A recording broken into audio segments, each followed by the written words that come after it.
É um grande prazer poder participar dessa entrevista com o professor José Afonso da Silva, sobre quem a Maria Paula Dallari, que está aqui comigo para fazer essa entrevista, falará mais em seguida.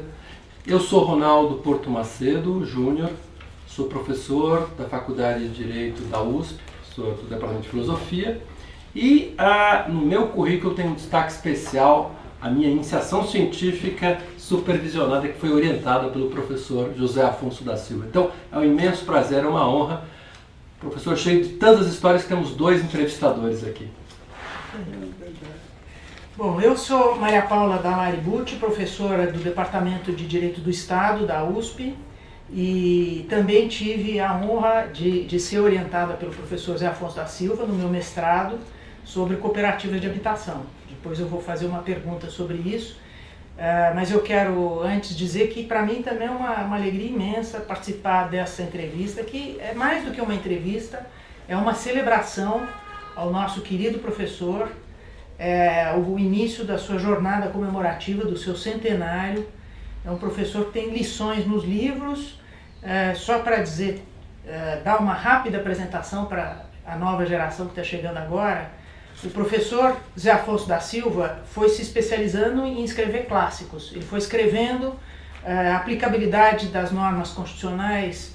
Depois ele escreveu o Processo Legislativo, que eu comentava com ele, que ainda hoje é o livro mais importante sobre o processo legislativo que existe no Brasil, tendo sido escrito há mais de 60 anos. E o professor é muito conhecido pela obra Direito Constitucional Positivo, que já tem 45 edições. E o professor aqui, às vésperas do seu centenário, está burilando o que vai ser a 46ª edição. Então, nós temos só motivo para comemorar o professor e para querer ouvi-lo e deixar esse registro para todas as gerações. Professor, não queremos mais tomar o tempo que é seu, queremos ouvi-lo. E eu gostaria que o senhor falasse um pouco do seu período, da sua história pessoal, antes de chegar em São Paulo, chegando em São Paulo, se preparando para entrar na faculdade. Sabemos que o senhor teve um momento que trabalhou como alfaiate. Eu gostaria que o senhor nos contasse um pouco dessa história pré-faculdade de Direito. Quanto tempo eu tenho? O tempo é seu. Bom, na verdade nasci num lugar muito pequeno, que não tinha recurso nenhum, não tinha médico, não tinha nada, não tinha nada. Mas eu nem fiz ali os meus primeiros estudos. Meu pai acabou mudando para um outro lugar menor ainda, chamado Queima-Fogo. E nesse Queima-Fogo, meu pai levou com ele, meu pai tinha um negócio de seco e molhado, e levou um caixeiro, e esse caixeiro, que era primo dele, se incumbiu de nos alfabetizar. Na ocasião, eu, meu irmão mais velho e a minha irmã abaixo de mim. Bom, meu irmão não, minha irmã saiu fora e ficamos eu. Esse João Paulo que nos deu as primeiras lições. Então eu faço muita homenagem a ele. Ele era bravo. Ele fazia as coisas assim. Naquela época, e lá só podia ser desse jeito. O ABC, A, B, C, Beabá, Bebê, Bebi, era o estudo do Beabá. E ele preparava a lição, dava para a gente estudar.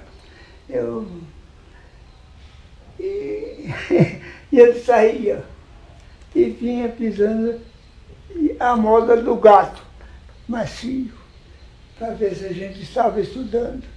Bom, a gente sabia que vinha o gato, e aí a gente abaixava a cabeça para mostrar que estava estudando. O gato tinha o rato. Mas isso foi, de qualquer forma, foi muito importante na minha vida. Mas ele foi embora, aí veio uma tia minha mãe, e a gente ficou... Fiquei aí um período preparado. Meu pai foi para Pitangui, de Santos. E hoje eu sei o que ele foi fazer lá. Ele foi votar na eleição de 33 para Constituinte. E ele me trouxe 3 livros. Um livro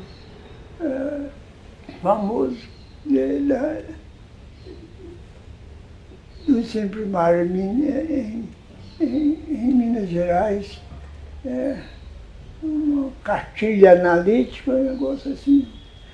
E também um livro importante, esse não é só de Minas, é do Brasil, a Gramática Superior do Português, do Pereira. Bom, ele deu também um livro que era composto, e porque ele existe, de reprodução dos grandes escritores, Machado de Assis, Olavo Bilac, esse povo todo. Então isso era o cabedal com que eu lidei nesse período. E essa gramática do Eduardo Pereira foi muito boa. Ela me deu uma base muito grande. E eu li aqueles textos que Machado de Assis, sobretudo, li também livros sobre o ensino primário, aquelas coisas. Bom, a gente saiu dali, voltou para outro lugar que onde nós tínhamos, inicialmente onde eu nasci, na verdade. Lá tinha um bom grupo escolar, e tem. Um grupo escolar feito pelo Chico Campos. O Chico Campos fez uma reforma do ensino em Minas Gerais, que é uma coisa muito boa, muito boa. E ele mandou gente para fora para se aperfeiçoar, trouxe gente importante para participar. Bom, enfim, fez um grande trabalho. E aí eu não tinha frequentado o grupo, porque era uma escola particular que eu tive. Eu lembro, no primeiro dia, eu entrei, já tinha começado as aulas, mas estava no início. Aí eu me lembrei da lição. O abacate é uma fruta tal, medicinal, isso. E os alunos, e era para ler, né? E os alunos que tinham andado, eles ficavam batendo a mão assim. Eu não sabia para que era isso. Eu também comecei a bater a mão. Aí um menino estava na frente, perguntou, você sabe aquilo lá? Eu sei. Ele disse que sabe. O professor chamou e eu li. Li com facilidade, estava acostumado a ler. Aí me passaram para o 2º ano. Mas eu não fiz o 3º ano, não fiz mais, só fiz até o 3º, porque não tinha o 4º ano lá.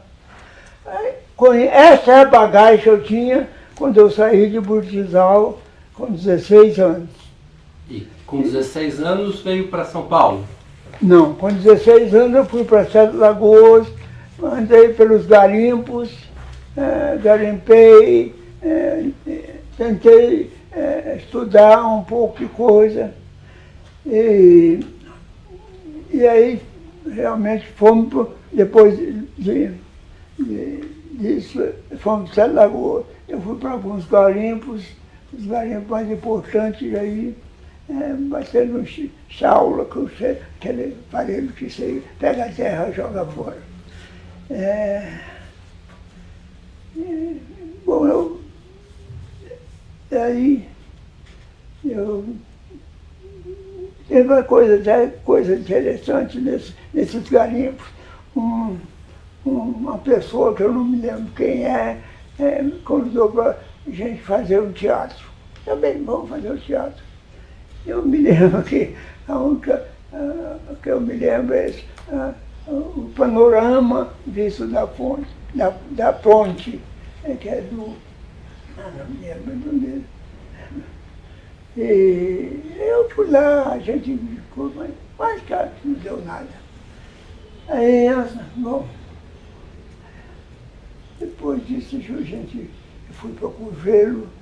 Em Curvelo eu já era falhado, porque nesse ínterim nós passamos para outro lugar aí, chamado Lagoa do Jacaré, ou São José da Lagoa, que é o nome oficial.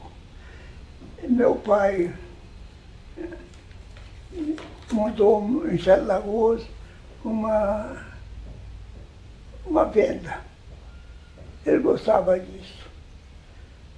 Mas eu fiquei tomando conta da venda em 2 meses. Não entrou um freguês na venda.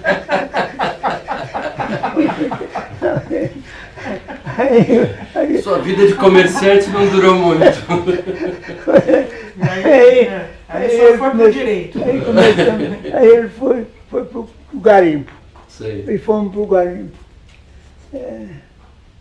Eu não tirei nada, fiquei lá no garimpo muito movimentado, tinha 2.000 garimpeiros, tinha garimpeiros muito bravos, tinha um tal coisa, a gente esquece as coisas, né? Que era um sítio que dava um salto para bater nos outros, era uma coisa. Mas me tratava bem. Meu pai ficamos fazendo. Eu não consegui tirar nada, meu pai não conseguiu tirar. Então eu fumava. Eu pegava aquelas pedras que não são boas e a gente tira as lascas. Eu tirava as lascas para vender, para comprar cigarro. O cigarro custava 300 reais, era o frouxo. E o quilo dessas lascas custavam 300 reais, então dava para comprar. Sua vida de minerador também não foi um sucesso absoluto. Sim? A sua vida de minerador também não foi um grande sucesso. Não, rapaz, não foi, não. Posso emendar uma pergunta? Depois, quando o senhor chega na faculdade de Direito, vai estudar Direito, essa mineração, isso ajudou? Esse conhecimento ajudou? Esse conhecimento, essa sua passagem pelo comércio, quando o senhor chega na faculdade de Direito, isso ajudou? Isso ajudou. Você leva uma experiência importante quando você é um pouco mais idoso na escola. Você leva uma boa experiência de vida real. Isso ajuda a compreender o que se está administrando para a gente. Então, eu vim de Curvelo para cá. Eu era alfaiate,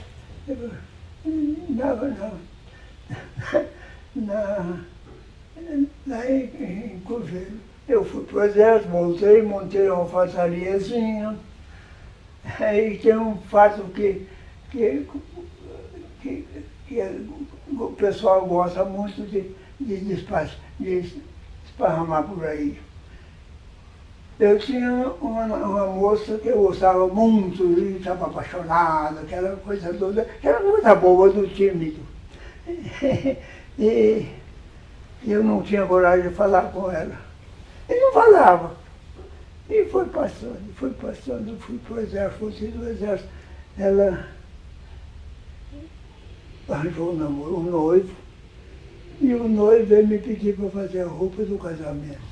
Opa!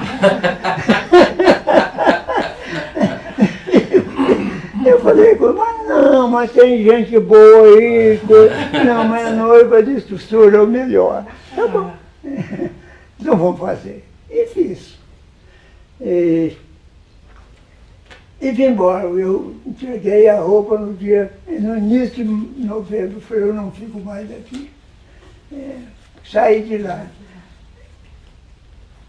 Parece que realmente eu saí porque perdi isso. Eu saí porque há muito tempo eu vinha já pensando em estudar. E queria estudar. Então esse só serviu para me dar um pontapé de uma vez e me tirar de lá. Se eu tivesse ganhado a noite, eu talvez estivesse lá até hoje.